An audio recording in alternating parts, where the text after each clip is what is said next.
We're here to talk about Staccato, the new fragrance from Miller Harris, and I'm delighted to be joined by Karine Vinchon. Lovely to see you. Love to see you too. And congratulations on Thank you the very release. It's a beautiful fragrance, which we'll get into as we go along. But I think it's a response to the novel The Age of Innocence by Edith Wharton. Let's start with describing the fragrance. You were given a passage of text, and this is the fragrance that you came up with. It'd be great to hear what the text did for you, and to describe Staccato and what it smells like. Mm-hmm, yes.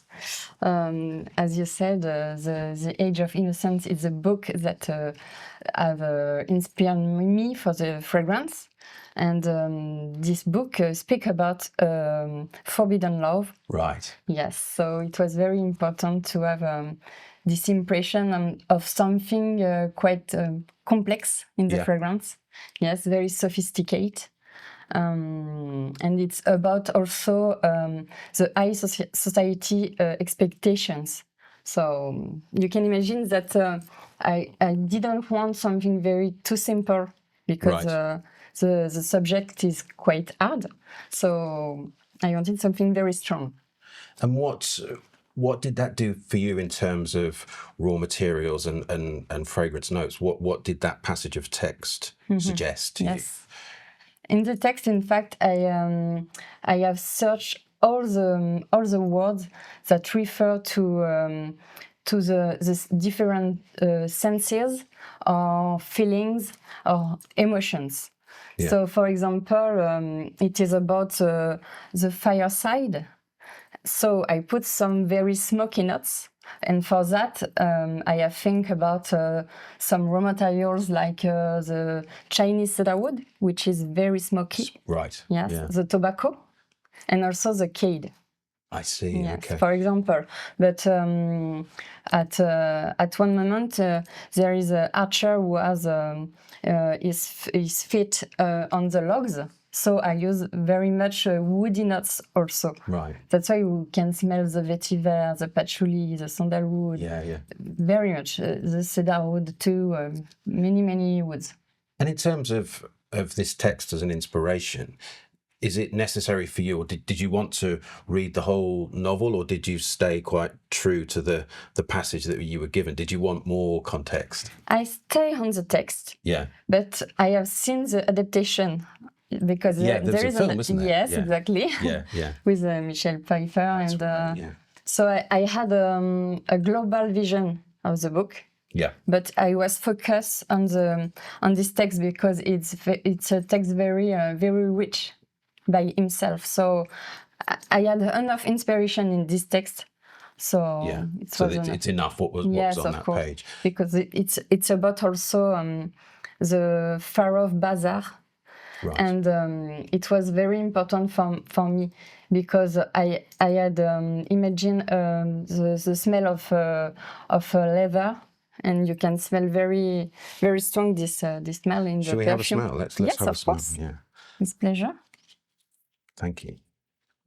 Because there's this idea of, as you mentioned, this idea of forbidden love in the text, and exactly. How do you bring something like that into the fragrance?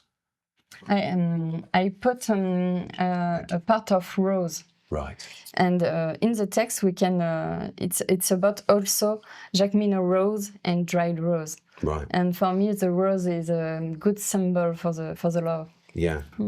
It's beautiful. There is a real sort of sensuality to it, isn't there? Yes. That kind of spicy notes. Exactly. And the spicy note is to remember the bazaar too. So I use many spices, different spices like cinnamon, cardamom, saffron. You have many spices. And as it's a forbidden love, I wanted something, I wanted duality in this perfume. Right. That's why I use some very cold spices and some other very hot. And there's also, in the text, there's mention of ambergris. Yes, and you can smell it in the fragrances too. obviously it's a synthetic note now. How did you try and what was your approach to bringing ambergris into the fragrance? Because sometimes it can be quite a kind of a big Yeah. player. How does it sit in terms of staccato? Where does it sit in? Is it kind of quite subtle in the mix, would you say? I would say that I only put a little touch.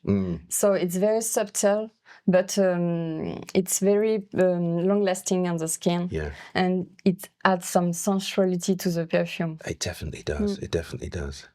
I think it sometimes gives that body, doesn't it? That kind of musky body that we love in fragrance. Exactly. And this style of fragrance and being asked as a perfumer to use, a different sense and a different inspiration to respond to. How do you feel about being given something like a text? Is that something you've done before? Maybe I have already done it, but not with. It was not the only thing. Right. I had sometimes a little text, but it's not the principal thing. But here it was the only one thing that I had. Yeah. So it was very interesting because I love to make some link between different arts. Yeah. And to do it with literature, it's very very interesting. I love it because only one word can inspire you many different things to create in perfume. Yeah. So it was very very interesting to focus on some words, very important words, and to translate this text in perfume. It was very interesting. I mean, do you see this kind of brief as quite an open brief, with the idea of a piece of text, because I guess sometimes a brief might be about specific raw materials or certain ingredients, but being given this kind of text, does that give you more freedom in some ways? Yes, I think it's the case because we can all interpret it in a different way. So for me, I focus on this duality. I wanted something between the decency and the desire. Right. Because of this forbidden love. Yeah. Because he has another partner already, so is that right in the story? He shouldn't be meeting. Yes. Right.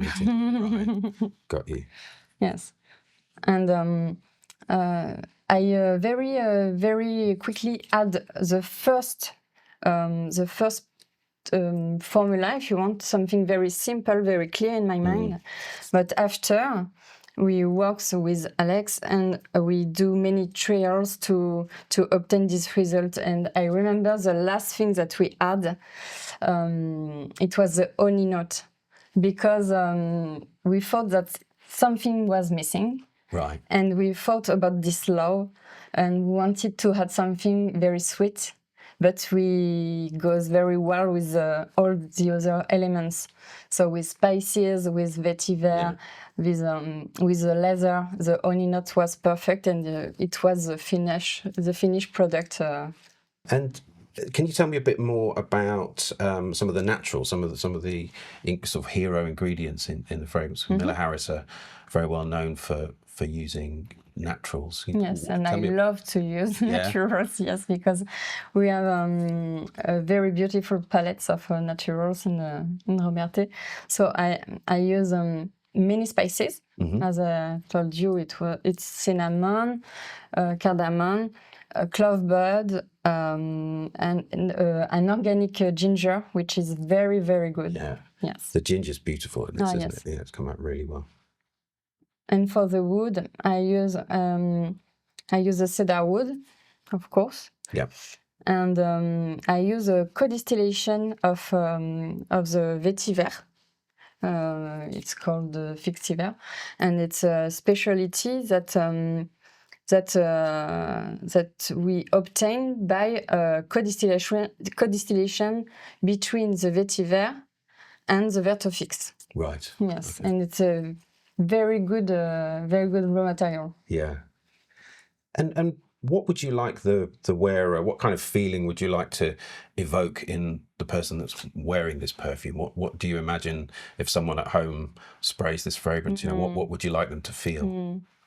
I think I have done it for someone with a big character. Yeah. Because yes, because you know, in the story, Archer is with a fiancé already, but he fell in love with her cousin.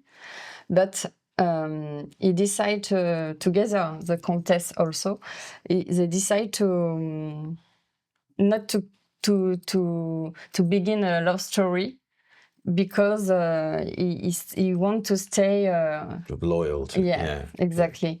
And I think you need a big conviction and to have a big character to decide this. So I wanted yes, I think about a man with a big character and sensibility too. Yes, yeah, as you say, that the sort of duality is at play here, but also I think it's extremely well balanced. It's not that it's a kind of big room filler that's, you know, I think it's very, very well balanced as a fragrance, and it's not it's not going to kind of, it's not going to be too loud. I don't think there's still a real sophistication to it. Yeah. But it's not only I told you that, but I imagine a man, but I wear it myself. So yeah, there is a part of femininity inside too. It's I think I have done this fragrance for men and women. I think so. Yes. I definitely wear this, but I think it's definitely unisex, isn't it? Well, congratulations. It's absolutely beautiful. Thank you. Thank you for your time. Thank you.